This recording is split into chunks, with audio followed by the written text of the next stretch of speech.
January 16th, 2015. The Duke Muslim community is invited to give the adhan, the call to prayer, at the Duke University Chapel bell tower. A wonderful gesture of interfaith hospitality.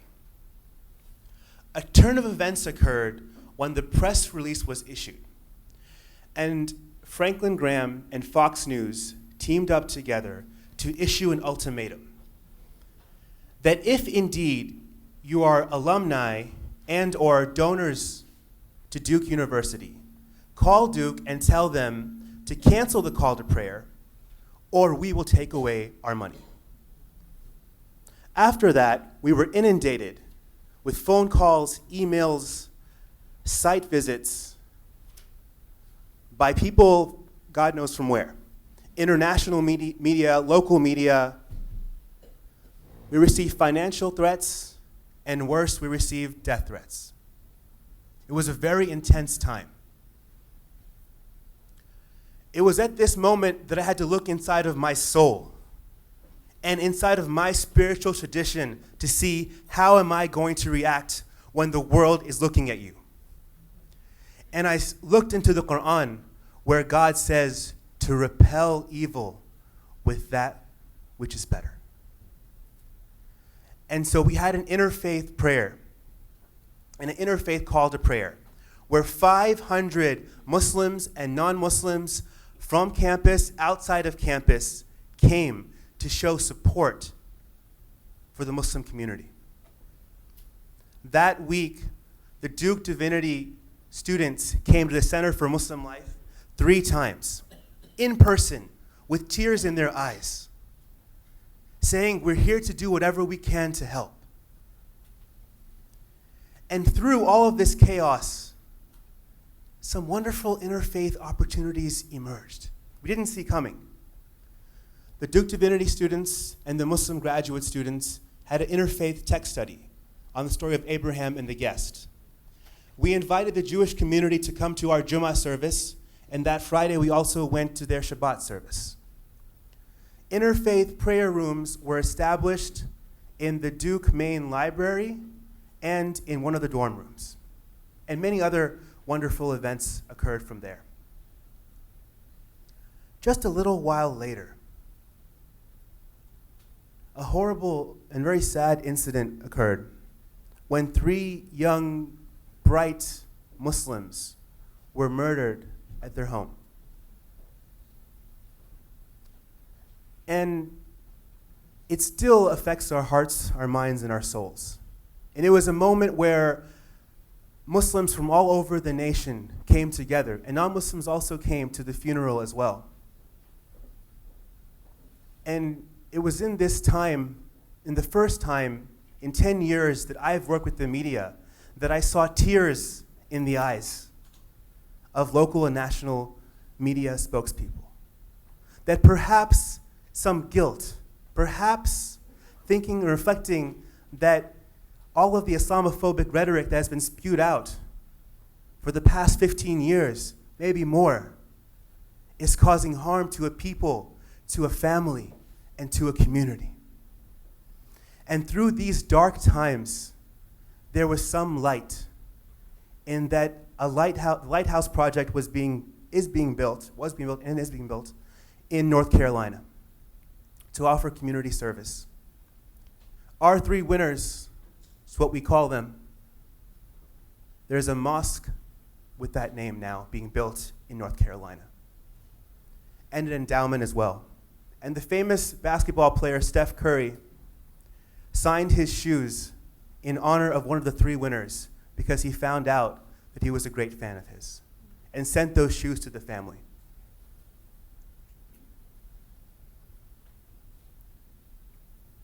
I find this gesture of this very famous celebrity sending shoes a wonderful act of love and compassion.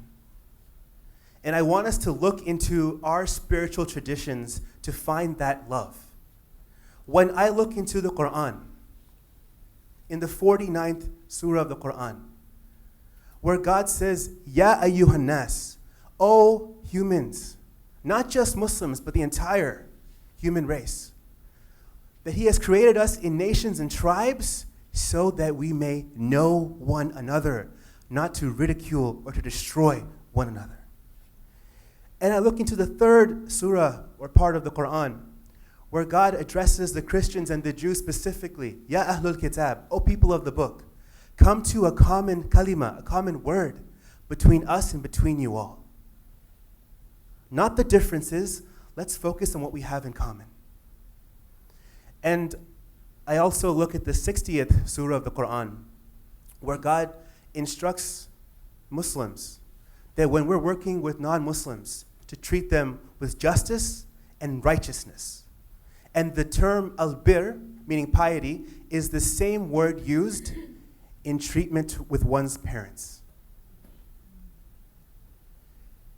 And I reflect and I remember the story of the Prophet Moses and the Prophet Muhammad. May God's peace be upon them.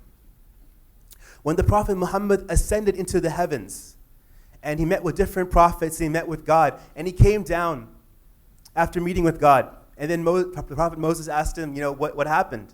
And the Prophet Muhammad replied, God has mandated 50 prayers on my nation a day. And the Prophet, Moses looks at him and says, well, that's a lot. Perhaps you can ask for a reduction. And so the Prophet Muhammad went kind of back and forth with God. And then he came down, and then the Prophet Moses said, what happened? And he said, 5, right? It's the new number. And the Prophet Moses said, look, I've had a nation before myself. I know our people. 5 is still too much. Why don't you go up and ask for a little bit more of a reduction? And the Prophet Muhammad replied, I feel shy in returning to my Lord and asking for any more reduction. And so a voice came out that the prayers were 5, but the reward was 50. In thinking about our interfaith process, one of the main components is interfaith hospitality. I'm reminded of the story of the Prophet Muhammad and the early Muslims when they were in their original state of Mecca. They were being persecuted. So the Prophet Muhammad told them to go to Abyssinia. Why? What's in Abyssinia? He said, a just Christian ruler. So the Muslims went to Abyssinia, reciting the verses of Mary and Jesus that are in the Quran. And the king's men were so moved by the verses of the Quran that the tears flowed from their eyes onto their beards, through their beards, and onto their Bibles. And the king, after he heard the narrative, he drew a line in his court. And he said, the difference between what you all believe and what we believe is no greater than this line. You are welcome to stay here as long as you like. And I reflect on the Umayyad dynasty, where Buddhists were welcomed to worship freely in a Muslim empire. And I reflect in the 15th century when Sultan Mehmed II, in the era of the Holocaust, he issued a proclamation that all of the Jews can come to the Ottoman Empire. We will take care of you. And 250,000 members of the Jewish community came. I remember the story, the account in the Mughal Empire, which is the Muslim South Asia at the time, where the Emperor Akbar, he promoted that interfaith dialogue happen in his court. He wanted to see a discussion. And it's these types of stories that I want us to reflect on as we look into our traditions.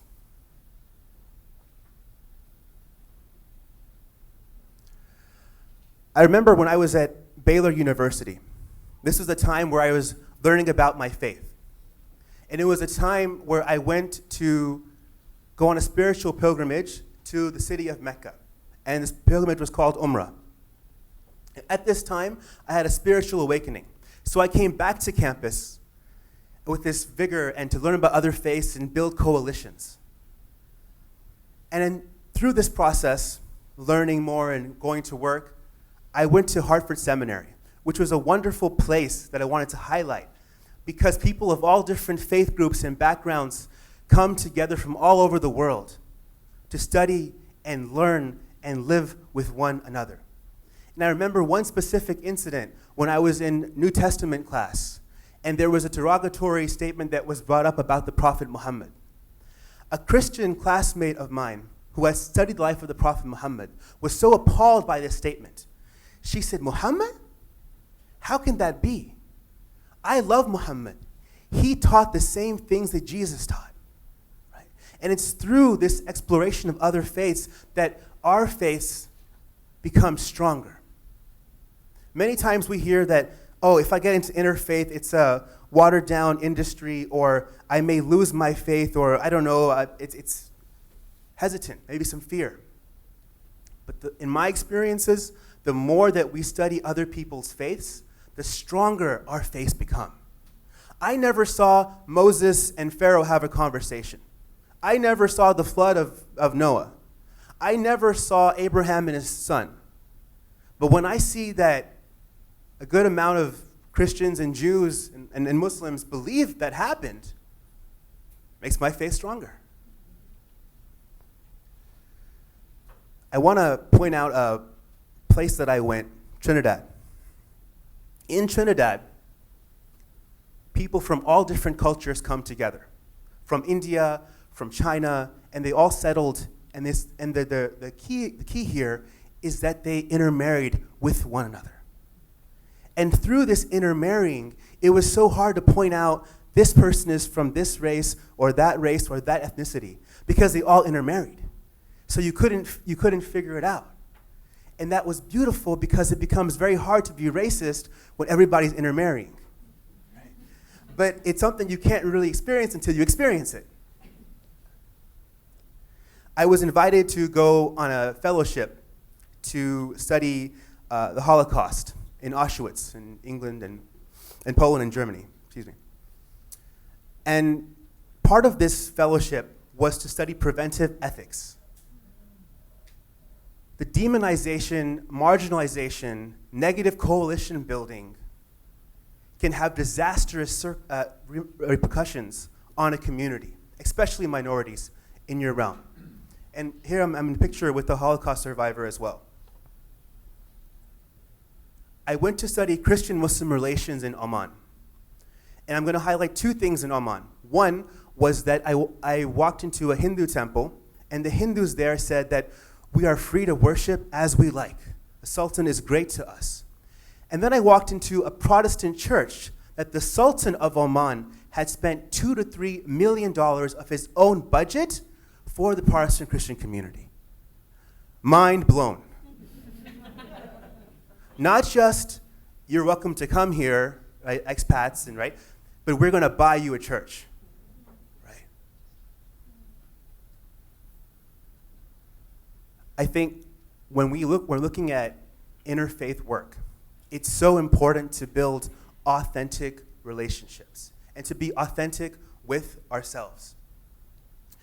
I can't be a different Adeel with the Muslim community and then a different Adeel with the non-Muslim community. I have to be the same Adeel with my family when I'm sleeping 24/7. Otherwise, interfaith doesn't work. You have to be authentic. I have a theory that I have coined as the interfaith traffic light. Now, what does this mean? Green means go, obviously. Yellow means caution, and red means stop. We know this. But in interfaith, green means something that the vast majority of the people in your community would be okay with. For example, Saturday, 10 a.m., we're going to have an interfaith sandwich making event and passing it out to people for charity purposes. Most people will say, okay, that's fine, no big deal. Or they should. Red is something that you do not touch. For example, I as a Muslim, right, in America, if somebody came and said, Adeel, there is no such thing as Islamophobia in America, like a Muslim said that, this person would lose the vast majority of their community, never to be seen again, right? Because obviously there is Islamophobia. But if someone said that, that would cause that kind of reaction. yellow. Yellow is where you want your community to eventually end up, but they're not there yet. So for example, you have an interfaith event. In the interfaith event, you go to different people's homes. You rotate a potluck dinner. And you have themes like mercy or forgiveness, sadness. And you use your texts and your traditions, and you rotate the homes, a Jewish home, Hindu home, etc., because you have to have equal footing in interfaith. It's also very, very important. Very, very important. Another example, perhaps you're into women's issues and women's rights movements. Looking at traditions for examples of female leadership. In our tradition, the Prophet Muhammad's wife, Aisha, was one of the foremost scholars of spiritual academia in a 1400-year history. So much so that after the Prophet Muhammad passed away, Muslims, including Muslim men, would go to her home, knock on her door, and ask for her advice. And that is the legacy of Muslim female scholarship in America. Sorry, in America, in our history. In Bosnia, I met a young man. There was a young man who had gone to Bosnia and studied the persecution of Muslims there. I was so moved and touched by this because I saw someone who was Christian, who had gone to a Muslim land to study the pain that was inflicted by Serbians who happened to be Christian as well. And that melted my heart. It melts my heart when I see people like the Sikh community who speak so positively about Islam. And even though they're being profiled because people think that they're Muslim, they don't say that because they don't want to be part of the problem. They don't say we're not Muslim. I think it's time that we start to see the beauty in other people's faiths. I don't have to be Jewish to appreciate the Shabbat service and how the parents would kiss and pray for the young at the service. May you be like Rebecca and so forth. I don't have to be Christian to appreciate the grace that my Christian fellows have shown me. And I also see parts of my faith it shows as well. I want us to think about how are our children being treated today, and what kind of a world do we want them to live in the future? Where do we want them to go? I think it's high time that we start to look at each other as flowers in a garden. Beautiful, unique, but together we are more glorious as a sum of our parts. We've spent way too much time being programmed to dehumanize the other. I think we need to refocus, reframe, and rehumanize each other. Thank you and God bless.